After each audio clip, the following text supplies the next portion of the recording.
এর জন্য অবশ্যই একজন ওলিয়ে কামেলের বায়াত হইতে হবে। যাহারা রসুলের কাছে বায়াত হন নাই, ওলিয়ে কামেলের কাছে বায়াত হন নাই, তারা তো রোজা রাখার উপযুক্ত এবং সিয়াম পালনের উপযুক্ত তাই লাভ করেন নাই। তাদের উপরে এই রোজা এবং সিয়ামের হুকুমও নাই, পারমিশনও নাই। এখন যে পীরই ধরে নাই, রসুলের কাছেই বায়াত হয় নাই, গুরুর কাছেই যায় নাই, সে নিজে নিজে এই খাবার দাবার আবার পানীয় থেকে বিরত থাকা পারে।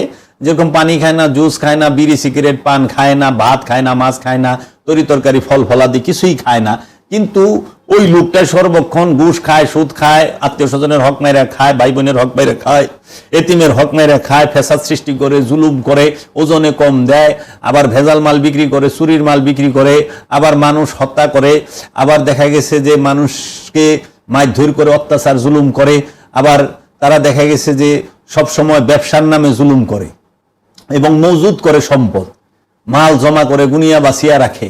এইগুলো যাহারা করে তাহারা কেউই রোজাদার না, রোজাদার হওয়ার যোগ্যতাও তারা রাখে না। কিন্তু বর্তমান সমাজে যারা মাল মজুদ করে এরাই সবচেয়ে বড় রোজাদার হয়ে বয়ে রয়েছে।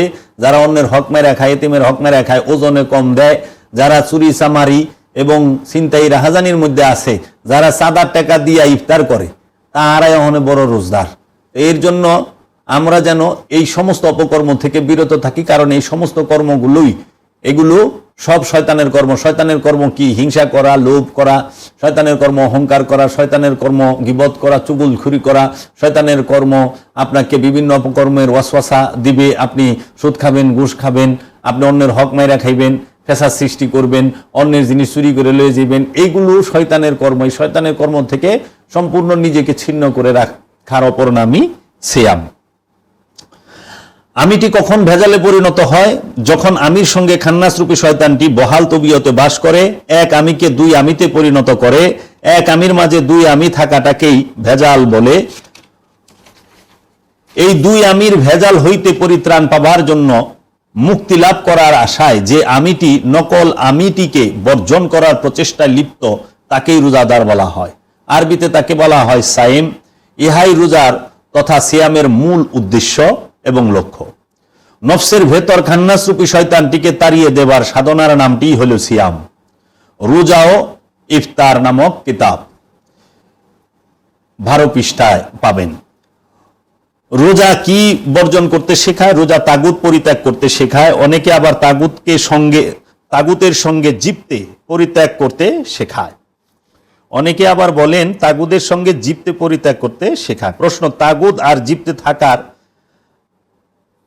বাসাবাড়িটি কোথায়? মাত্র 2টি স্থানে বা জায়গায় তাগুদ এবং জিপতে অবস্থান করে। একটি হলো মানুষের অন্তর, অপরটি হলো জিনের অন্তর। সুতরাং শব্দ এবং অর্থ ভিন্ন, কিন্তু থাকার স্থানটি মানুষ এবং জিনের অন্তর।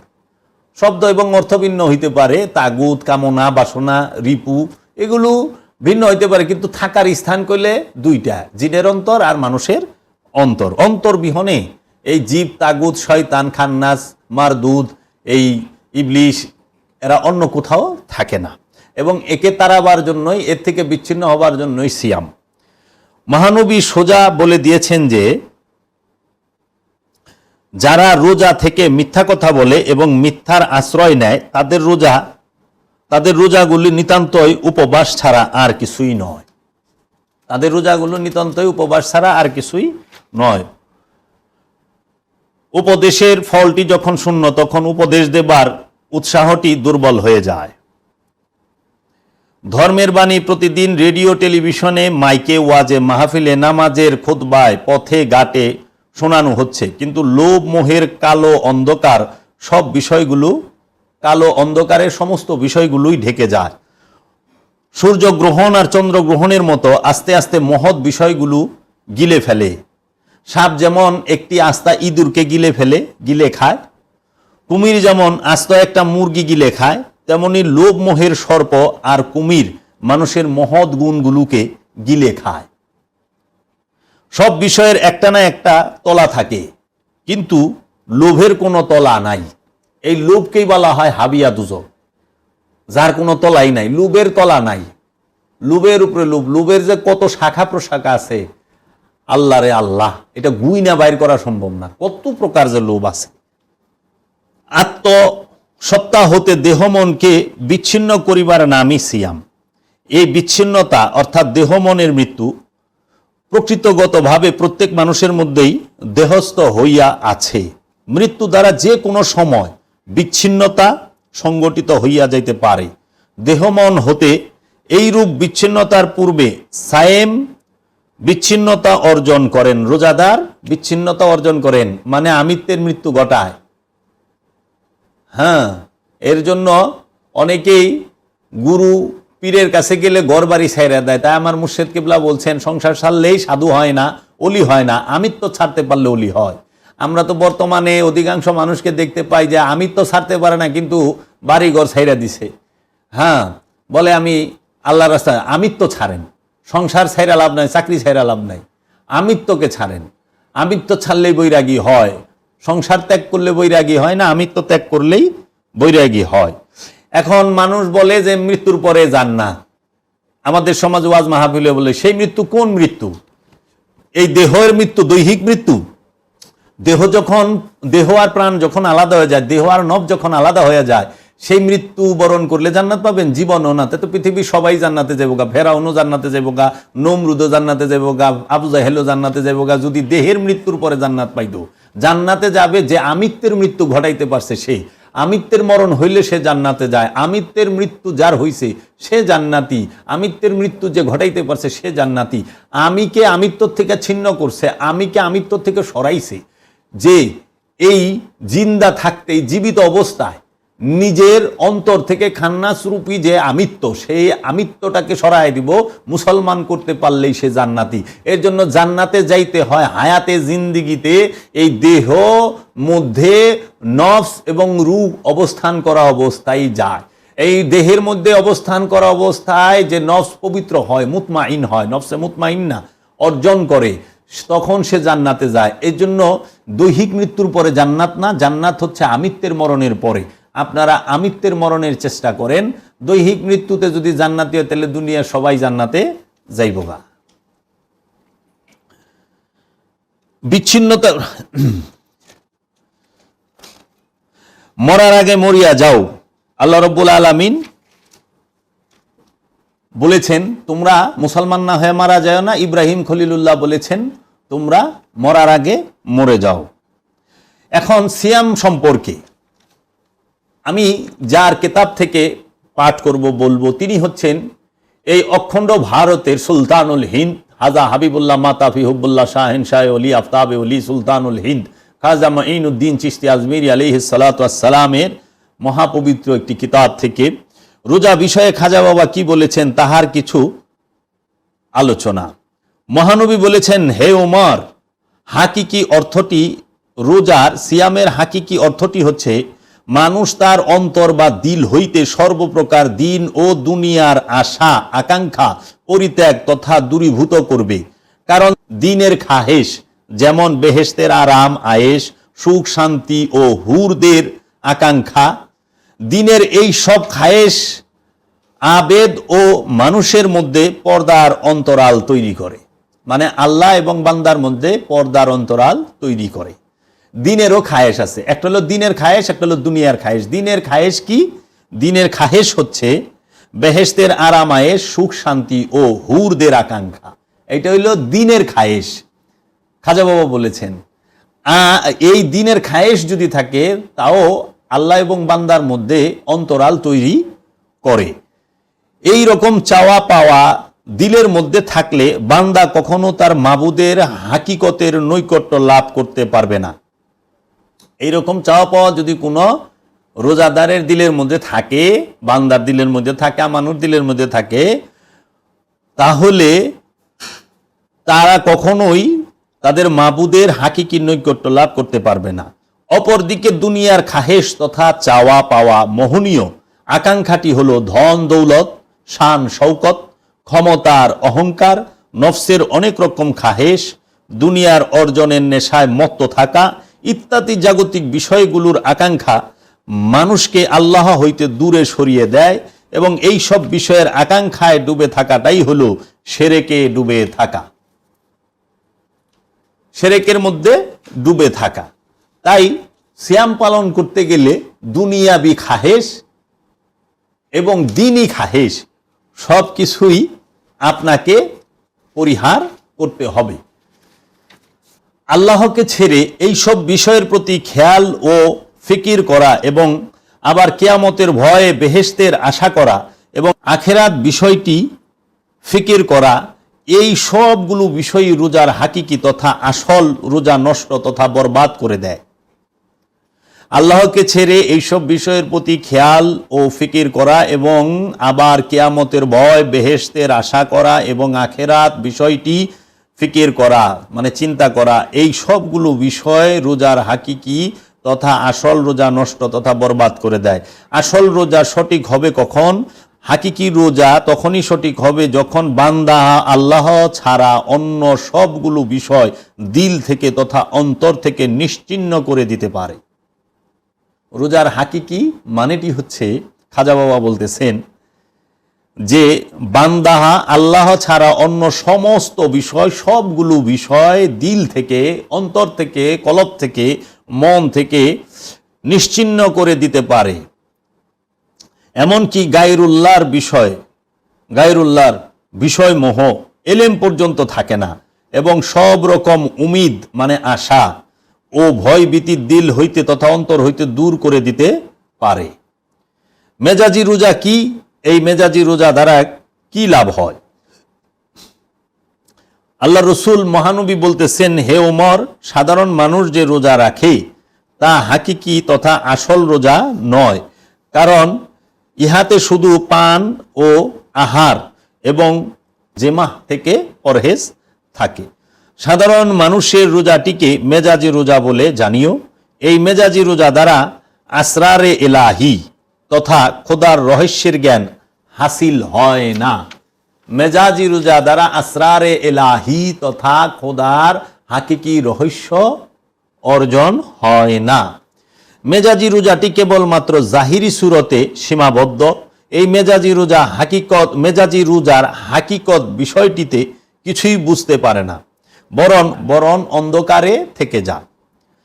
এই মেজাজি রোজার দ্বারা গায়রুল্লাহ পরিত্যাগ সম্ভব হয় না, মিনদুনিল্লাহ পরিত্যাগ সম্ভব হয় না, বরং এই মেজাজি রোজায় সর্বপ্রকার নাফসানি ও মানবীয় কুলুষতা থেকে যায়। মেজাজি রোজাদারদের যাবতীয় কথাবার্তা এবং কাজকর্ম তথা কার্যবলী গায়রুল্লাহ হতে পূর্ণ থাকে।